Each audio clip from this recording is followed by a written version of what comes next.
Welcome to the deep dive.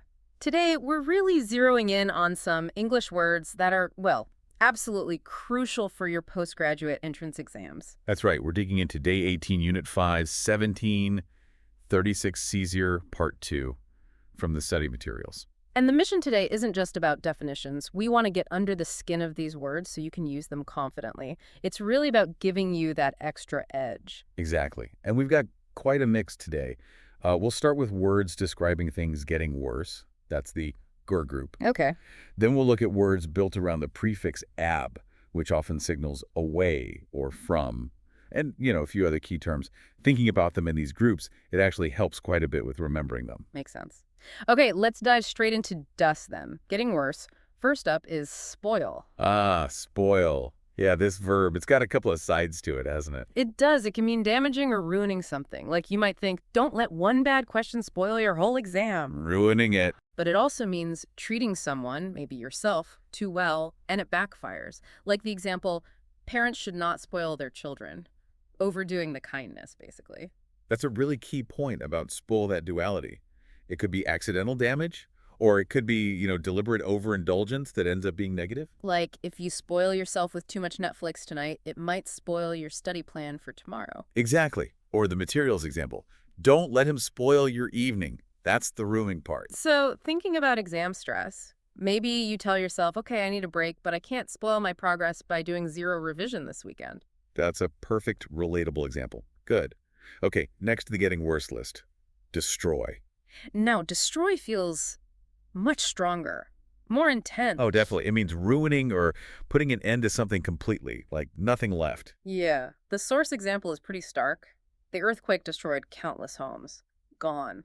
And there's an interesting example, wasn't there? Destroying the machines that are coming for our jobs would be nuts. Right. Nuts. Yeah. It highlights how extreme destroy is. Exactly. It's that sense of utter devastation. It's not just spoiled, it's obliterated. And using nuts really drives home how, crazy that idea is. It carries a very strong negative weight. So, like you said, a bad mark might spoil your day, Mm-hmm. but failing everything, that might feel like it destroyed your chances. Precisely. And we get other forms too, right? The noun destruction Yes. The flood caused widespread destruction. and the adjective destructive. Like constant worrying can be destructive to your focus, even internal thoughts. That's a crucial link. That destructive impact can come from anywhere. Okay, moving on. Deteriorate. Deteriorate. This one feels more gradual. Yes, exactly.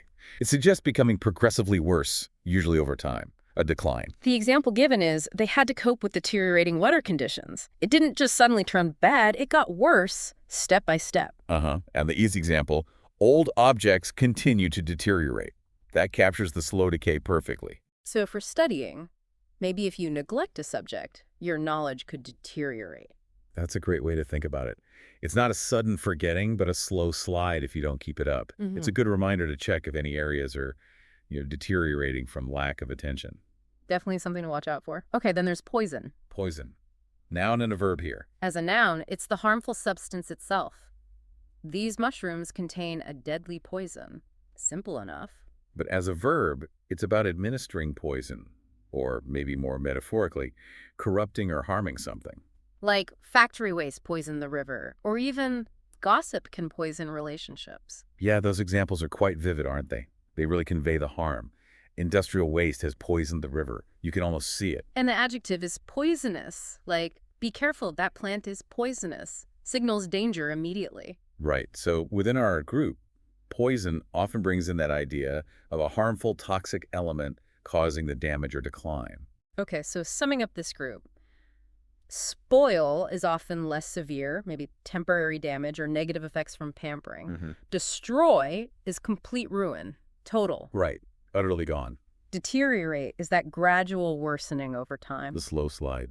Yeah. Poison involves something harmful, corrupting, or damaging it. Exactly. Different flavors of getting worse. Useful distinctions to have. Definitely. Okay, let's switch gears. How about absorption vocabulary? Good transition. First one, absorb. Absorb. Okay, this one has a few meanings too, right? Like a sponge absorbs water, taking in liquid or gas. That's the physical sense. But then there's taking in information or ideas. Yeah, like it takes time to absorb all the details in a complex theory.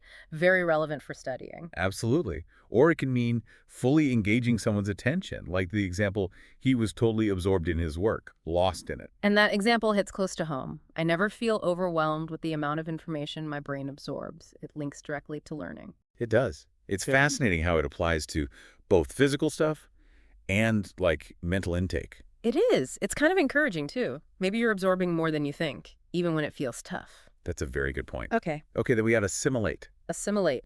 Similar, but maybe different. It also means taking in and understanding information. It does, but often implies a deeper level of integration, making it truly part of your understanding, not just holding the facts. Ah, okay. It also has that sense of causing something to resemble or becoming part of a different group, especially culturally. Right, like the example, it can take time for immigrants to assimilate into a new society. That's about integration. And the other one, some people can only assimilate change gradually. Why? That's about fully processing and accepting something new. And the example about vanishing languages, Yeah. peoples being assimilated, that brings in the cultural aspect, often with a sad undertone of losing something unique. It does. So the nuance between absorb and assimilate for learning, you might absorb lecture notes quickly. Right, take them in. But to assimilate them means you've connected them, understood their implications, really integrated them into what you already know. It feels more active, more thorough. Absorb is intake, assimilate is integration. Got it. That makes sense. Okay, now for words with that ab prefix, meaning away or from. Yes. Let's start with abandon. Abandon. To give up completely, like don't abandon your study goals now. Or to leave someone or something behind. The example was the baby had been abandoned by its mother. Quite stark. Yeah. And the one about the abandonment of the extended family, moving away from that traditional structure. Shows that societal shift sense, moving away from something established. And there's that phrase, abandon oneself to doing something, like totally giving into it. Yes, like the warning, please don't abandon yourself to those games when you should be studying. It's about losing control to a distraction. Crucial advice. Very crucial. Okay, next is abolish. Abolish. A strong one. Formally putting an end to something. A system, a practice, an institution. Like, many countries have abolished capital punishment, a formal end. Exactly. Or the example, this tax should be abolished. A call to end it officially. And the context. Abolishing specific educational requirements for jurors shows its use in law and systems. Right. It's not just stopping, it's officially ending its existence. It implies a formal, often widespread change. A permanent end. Gotcha. Then we have abuse. Noun and verb again. As a noun, it can be improper use, like an abuse of power. Or cruel treatment, like reports of animal abuse. And as a verb, it's using improperly or treating cruelly. He abused his position. The examples cover both. Arrested on charges of corruption and abuse of power, that's misuse. Right. And things like alcohol abuse or drug abuse highlight that harmful aspect, often self-directed. It's a word with heavy negative meaning. Misuse, harm. Does the ab fit here? Like away from proper use. That's a good way to think about it, actually, moving away from the correct or ethical way of using something or treating someone. Yeah, interesting. Okay, let's shift focus to, well, focus vocabulary, PERI. Perfect. And we start with focus itself. Noun and verb. As a noun, the center of attention. The focus of the meeting was budget cuts. And as a verb, to concentrate. You really need to focus now. The example, the discussion focused on three main issues. Standard use, and the U about government focus on infrastructure shows priorities, directing attention. Exactly, which leads nicely to concentrate.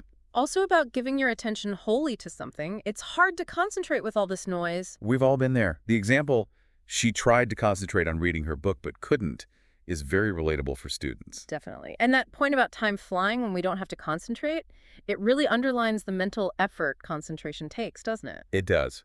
When something's easy or automatic, your brain doesn't have to work so hard to gather its attention. Fascinating. Okay, last one in this group. Indulge. Indulge. This one's about allowing enjoyment, often something a bit luxurious or excessive. Like, after finishing the chapter, I decided to indulge in some chocolate.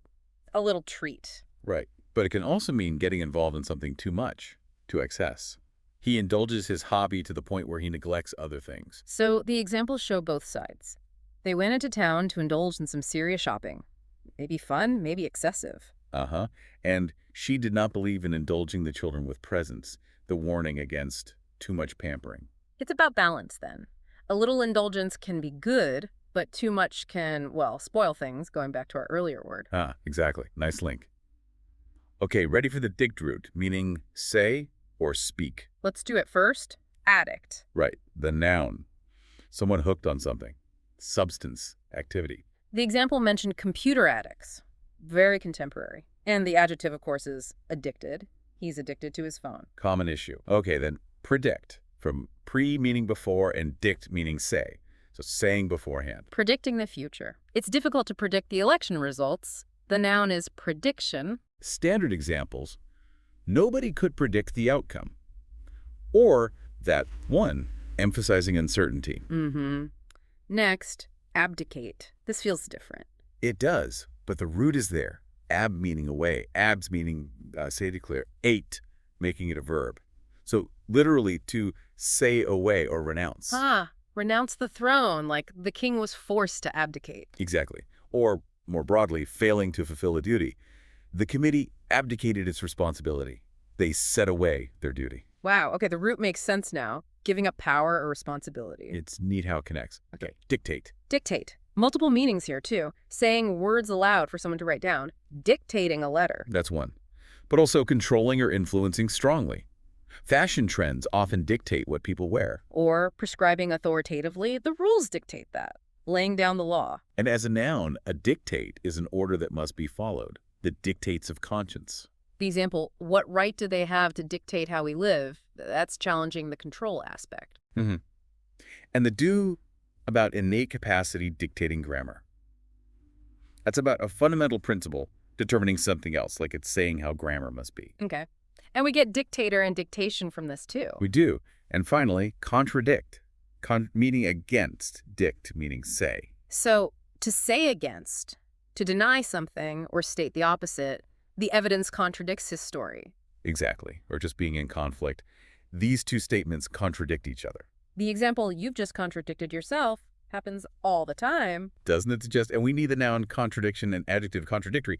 There's a contradiction here. His arguments are contradictory. So for all these dict words, keeping that say or declare idea in mind really helps unlock the meaning. It's a very productive route. Okay. Next category, true or false. Starting with fake. Noun, adjective, verb, very versatile. It is. As a noun, that designer bag is a fake. As an adjective, he wore a fake beard. And as a verb, to counterfeit or pretend. She faked illness to miss the meeting. The example, she faked her mother's signature, is clear forgery. And the zir about fake versus real weapons as security, super relevant, distinguishing real from imitation. Then the opposite, kind of, genuine. Genuine, adjective, truly what it's said to be, authentic. Is this a genuine pearl? Or about feelings? His apology seemed genuine, sincere. The example, only genuine refugees will be granted asylum, highlights authenticity. And that fascinating one about rats seeing a robot as a genuine social being. Wow. Perception of realness. It is wild. Okay, and then authentic also means genuine. Yes, adjective. Yes. Of undisputed origin, genuine. We need to check if the artifact is authentic, verifying its origin. Exactly. I don't know if the painting is authentic, often used for things with historical or artistic value. So what is the difference between genuine and authentic? They feel so close. They are very close and often interchangeable. Yeah. But authentic often carries a stronger sense of proven origin, originality, being the real deal according to experts or history. Okay. Whereas genuine can also strongly apply to sincerity, feelings, being true to oneself. You talk about a genuine person or genuine emotion more readily than an authentic one, maybe. But a historical document needs to be authentic. That helps clarify it. Authentic, proven origin focus, genuine sincerity, or just being real. That's a good way to put it. Yeah. Okay, last in this group, authority. Authority, noun. The power or right to give orders, make decisions. The police have the authority to arrest people. Or a person or body with that power. Health authorities issued a warning. The example, the government has the authority to regulate the economy, shows that power aspect. And the you about a leading authority on a subject that means an expert, right? Exactly. Someone whose knowledge gives them recognized standing. And the adjective is authoritative, commanding respect, like an authoritative book on the topic. Got it. Okay, next context. Heterogeneous. Right. Starting with elite. Elite. Noun or adjective. A select group seen as superior. The intellectual elite. An elite squad. The example, these people form an elite who have the power. Clearly shows that noun sense of a top group. Then genius itself. The noun. Exceptional intellectual or creative power. He's a genius. She showed musical genius early on. Classic examples of outstanding ability. And related ingenious. Adjective this time. Ingenious, meaning clever, original, inventive. Like that was an ingenious solution. Very clever. The example is she's very ingenious when it comes to finding excuses, or his plots are always very ingenious. They highlight that cleverness, that inventiveness. So how does it relate to genius? Think of genius as the exceptional underlying talent or intellect. Ingenious describes something produced by that kind of mind, a clever plan, a smart invention. It's about the clever application. Genius is the potential, ingenious is the clever result. Ha. And the last word here is nuisance. Seems a bit random. Huh. Yeah, it's an odd one in the genius context, maybe just grouped for study convenience. A nuisance is a person or thing causing annoyance or inconvenience. Like, that buzzing fly is a real nuisance, or stop making a nuisance of yourself. Exactly. The examples, I don't want to be a nuisance, or I hope you're not making a nuisance of yourself, are common ways we talk about bothering others. We definitely try not to be a nuisance in the library. Indeed. Okay, final category. Our slightly unusual group using connections to help memory. First, forge. Forge. Okay, multiple meanings again. Shaping metal with heat and hammering. Like a blacksmith. That's the original sense. Then there's producing a fake, a fraudulent copy, forging a signature. Right, like the example, new digital techniques can spot paintings that have been forged. And then there's creating or developing something, often a relationship or connection, forging links between communities. And the example about forging closer collaborations fix that meaning, building something strong. Absolutely. Context is everything with forge. You need to see which meaning fits. Got it. Next, mortgage. Mortgage. Noun and verb, financial term. A loan to buy property, secured by the property itself. We need a mortgage to buy a house. The bank agreed to mortgage the property. Standard financial language. Pretty straightforward, that one. Then vulgar. Vulgar. Adjective. Lacking good taste, unrefined, maybe crude. She gave a rather vulgar laugh. Or his jokes were quite vulgar. Lacking sophistication. And the example is interesting. People not sharing dreams in case they're thought vulgar. Social judgment about taste. Exactly. It shows how vulgarity can be subjective and tied to social norms. What one group finds acceptable, another might see as vulgar. True, okay. Gesture. Gesture. Usually a noun, a body movement expressing meaning, a wave, a nod. He made a rude gesture. Or it can be an action showing intention. Sending flowers was a nice gesture. The example, the president's speech was seen as a conciliatory gesture. Shows that action with meaning sense, and the you about gestures being potentially misleading cues in communication. Yeah, that makes you think nonverbal signals aren't always what they seem. Precisely. It adds complexity to understanding interaction. And finally, cognitive. Cognitive. Adjective. Relating to the process of thinking, reasoning, remembering, mental processes. The noun is cognition. Example. This is both a cognitive and an emotional process involving the mind. And the you example, understanding cultural behavior in cognitive terms, applying mental process models to culture. Exactly.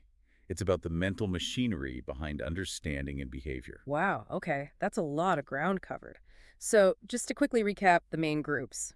Who we've been, getting words, absorption, the ab prefix words, focus, the addict root words, true, false, genius related, and that final G group.